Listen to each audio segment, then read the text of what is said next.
हर एक चर्चिस के अंदर और पादरियों के अगेंस्ट भी कर धर्मांतरण का कानून लगाकर उनको जेल भेजा जा रहा है। जहाँ एक या दो क्रिश्चियन परिवार है तो आसपास के लोग ये सोचते हैं ये धर्मांतरण कर रहे हैं। मंत्री या किसी पदाधिकारी के माध्यम से ही दी गई है। आज के माहौल में लोग इसी तरीके से हैं तो कहते हैं धर्मांतरण का आरोप लगा के परेशान। हम कभी किसी का धर्मांतरण नहीं करते। दूसरे लोग आकर के डिस्टर्ब करते हैं और वो धर्मांतरण का आरोप लगाते हैं। हम लोगों को ऐसा लगता है जैसे कि हम लोग इस भारत देश के वासी ही नहीं है। आराधना की स्वतंत्रता चाहते हैं और एक भय मुक्त समाज चाहते हैं। हम लोगों की सुरक्षा दी जाए और वो तमाम जो लोग हमारे विरोध में खड़े हैं उनसे भी हमारी विनती है कि हम ऐसा नहीं करते हैं। अगर ये भय मुक्त समाज नहीं खत्म होगा तो कट्टरपंथी आगे बढ़ते जाएंगे। इस समय हम गाजियाबाद के कलेक्ट्रेट पर मौजूद हैं। भारी तादाद में ईसाई समाज के लोग यहाँ गाजियाबाद की कलेक्ट्रेट पर पहुंचे हैं। इनसे बातचीत करेंगे कि आखिर क्यों ये लोग कलेक्ट्रेट पर पहुंचे हैं, क्या मांगे इनकी हैं और किन चीजों को लेकर ये पहुंचे हैं। सबसे पहले आपका नाम जानना चाहेंगे। फादर लॉरेंस हूँ, हम्म। चौधरी मोड़ चर्च का फादर हूँ। अच्छा, कलेक्ट्रेट पहुंचे हैं आज आप। हाँ। किस चीज को लेकर पहुंचे हैं? और हमारे समाज के ईसाई समाज के लोगों को सता रहे हैं, हम्म। इसलिए हम इसको हल करने के लिए हम यहाँ अपनी मांग रखे आए हैं। अच्छा, जिलाधिकारी साहब से मिले आप, क्या आश्वासन आपको दिया गया? हम लोगों को ये आश्वासन दिया गया कि हम कोशिश करेंगे, तो इसलिए हम ईश्वर को धन्यवाद देते हैं कि इन लोग इसी के माध्यम से हमारे मांग को पूरी करेंगे। अच्छा, कलेक्ट्रेट आप पहुंचे हैं, क्या दिक्कत है आप लोगों को है? देखिए, मेन दिक्कत यह है कि हम जब से यहाँ पर रहते हैं गाजियाबाद में बरसों से, ये दौर हमने कभी नहीं देखा है। पहली बार इस तरह का सताव, इस तरह का प्रताड़ना पूर्वक कृत्य हर एक चर्चिस के अंदर और पादरियों के अगेंस्ट भी कर धर्मांतरण का कानून लगाकर उनको जेल भेजा जा रहा है। और ये बिल्कुल एक झूठे आरोप है और इसकी आप तहकीकात कर सकते हैं। ये बिल्कुल झूठे आरोप। हम यही चाहते हैं इस समाज से भी जो हमारे विरोध में किसी भी तरह से खड़े हैं, आप लोग हमारे अपने प्रिय हैं। हम कभी किसी का धर्मांतरण नहीं करते। हमारा वचन, हमारा परमेश्वर, हमारा बाइबल कभी किसी के धर्मांतरण के विषय में नहीं बताता है। कुछ लोग आते हैं प्रार्थना के लिए, हम उन्हें मना नहीं करते हैं। वो आते हैं, बैठते हैं, कुछ लोग आते हैं, कुछ लोग चले जाते हैं।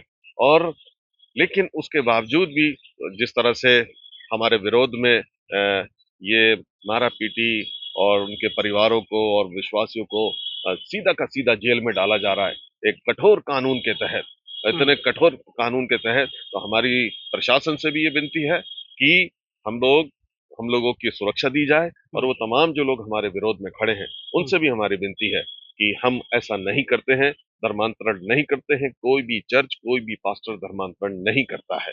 धन्यवाद। अच्छा, क्या लगता है आपको कौन ऐसे लोग हैं जो आपके पास आते हैं जो मारपीट करते हैं? वो कहते हैं और अपनी जो उनकी तहरीर होती है, वो तहरीर में आप देख सकते हैं, वो अपने संगठन का नाम लिखते हैं कि हम फलाने संगठन के ये मंत्री हैं और हम उसके खिलाफ, इस पादरी के खिलाफ, इस चर्च के खिलाफ हम ये तहरीर देते हैं। जितनी भी तहरीर दी गई हैं वो ज्यादातर किसी न किसी संगठन के, किसी न किसी मंत्री या किसी पदाधिकारी के माध्यम से ही दी गई है।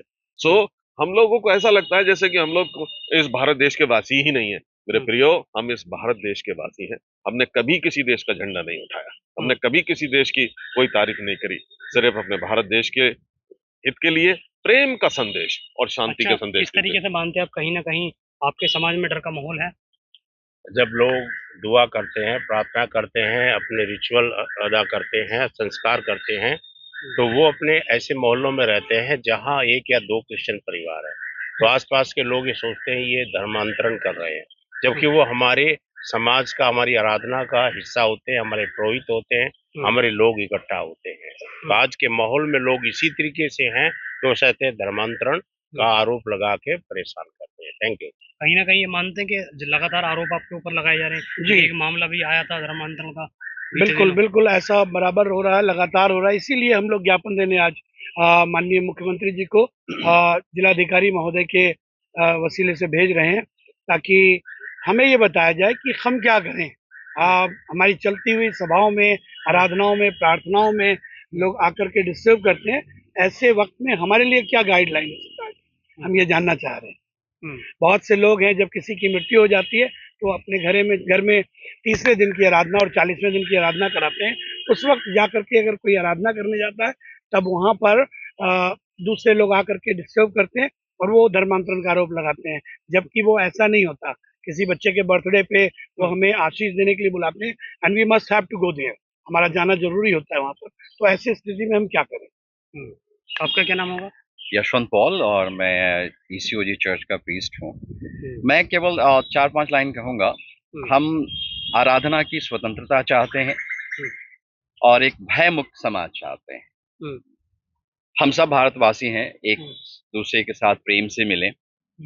अगर ये भय मुक्त समाज नहीं खत्म होगा तो कट्टरपंथी आगे बढ़ते जाएंगे और कट्टरपंथी हर समाज के लिए खतरनाक है, चाहे किसी भी समाज का हो। तो मेरी बस यही प्रशासन से निवेदन है, हाथ जोड़ के विनती है कि मसीही समाज को प्रार्थना की, आराधना की आज़ादी दी जाए और उनको सुरक्षा प्रदान किया जाए और ऐसे लोग जो विघ्न उत्पन्न करते हैं उनके खिलाफ सख्त कार्रवाई की जाए। तो साफ तौर पर ईसाई समाज के लोग हैं जो गाजियाबाद के कलेक्ट्रेट पर पहुंचे, इनकी मांग है कि इनके ऊपर लगातार धर्मांतरण का आरोप लगाया जा रहा है और उनके खिलाफ कार्रवाई की जा रही है।